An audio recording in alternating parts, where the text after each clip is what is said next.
এখন আমি আছি খলিশাকুণ্ড। খলিশাকুণ্ড থেকে বাসে করে চলে যাব মেহেরপুর, মেহেরপুর থেকে চলে যাব মুজিবনগর।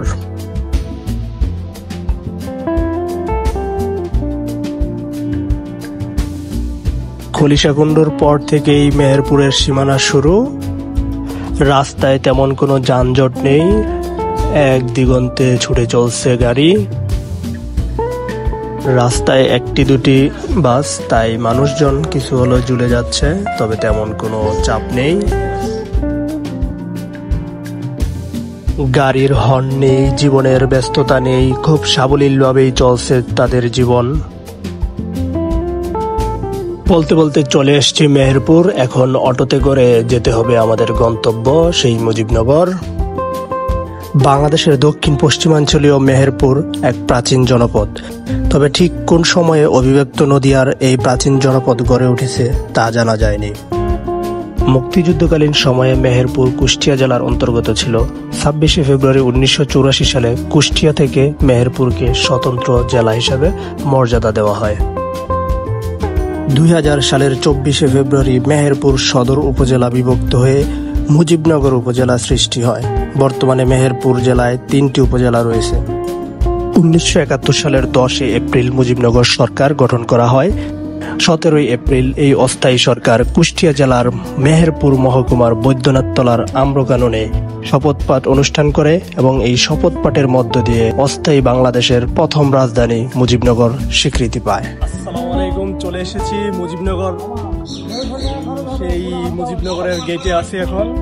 মুজিবনগর ঢুকতে তেমন কোনো টিকিট লাগে নাই, বাট জেলা প্রশাসকের অনুমোদন করে যারা গাড়ি ব্যবহার করে তাদের থেকে এটা একটা চাঁদা নেয় 50 টাকা। এটা দিয়ে আমরা ঢুকলাম, আর কোনো ফি নেই। এখন আমরা সামনের দিকে যাব, মুজিবনগর সরকারের কি কি স্থাপনা আছে তা দেখবো। চলুন।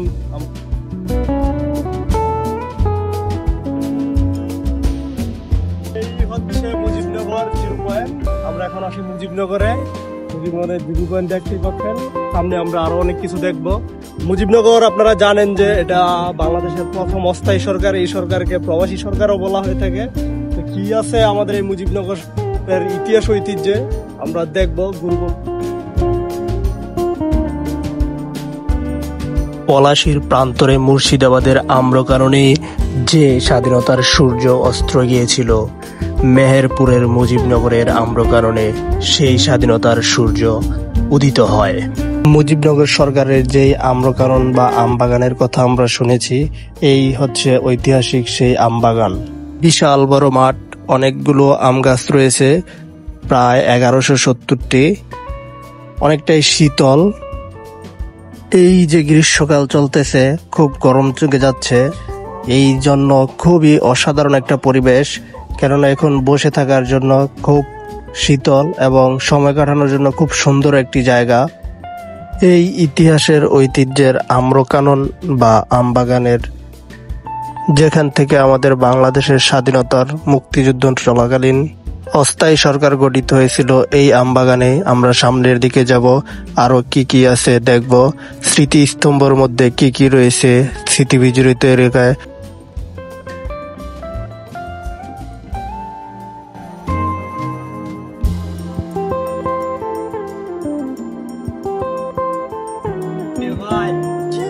গাছ দুইজন এটা জড়াই ধরা আমার পারা যাবো না। কি সুন্দর একটা পরিবেশ, খুবই মাথা নষ্ট একটা পরিবেশ, গরমের আরাম। এই বাগান, এই জন্য বলা হয় গাছ লাগান, পরিবেশ বাঁচান। গাছ লাগান, তাপমাত্রা কমান। এসি না কিনে গাছ কিনুন। গাছ লাগান, পরিবেশ বাঁচান।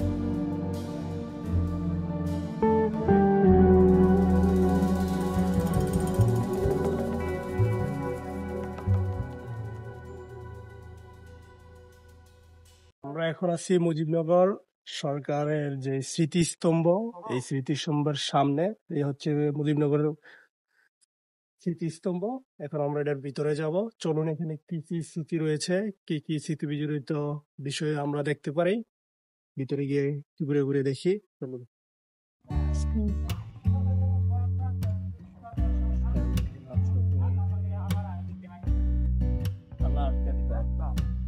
এই হচ্ছে আমাদের মুজিবনগরের স্মৃতিস্তম্ভ।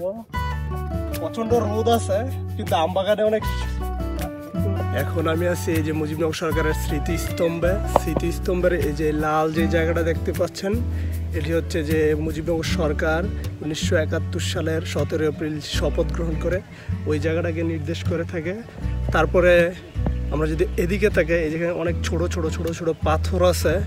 এই ছোট ছোট পাথরগুলো সারা বাংলাদেশের মানুষের ঐক্যকে বুঝিয়েছে। আবার এই যেদিকে আমরা ভালো করে খেয়াল করলে এই সারি সারি জিনিসগুলো দেখা যায়, এই সারি বোঝা যায়। এই সারিগুলো দিয়া এক একটি বিভাগ বর্ণনা করা হয়েছে।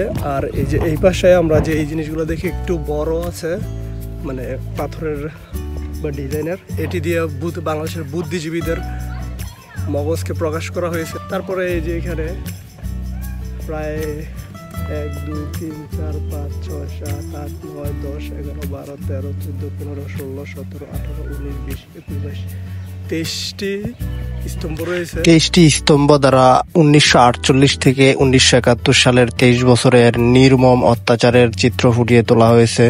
11টি সিঁড়ি দিয়ে মুক্তিযুদ্ধকালীন বাংলাদেশকে 11টি সেক্টরে ভাগ করা হয়েছে, তার চিত্র তুলে ধরা হয়েছে। মুক্তিযুদ্ধের 9 মাসকে স্মরণ করে প্রতিটি স্তম্ভকে 9 ইঞ্চি করে উঁচু করে তৈরি করা হয়েছে।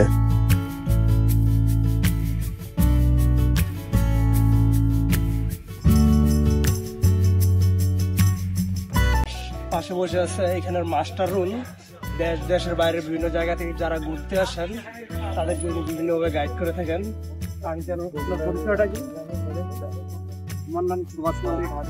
আমরা ইসলাম নতুন প্রবাসী পাচ্ছি 1971 সালে আমরা টেস্ট করে লাল মত ইন্ডিয়ান লোকাল গভর্নমেন্ট ডায়াগ্রামটা মানেনা করে 34 এপ্রিল বুধ আজ 15 এপ্রিল 2000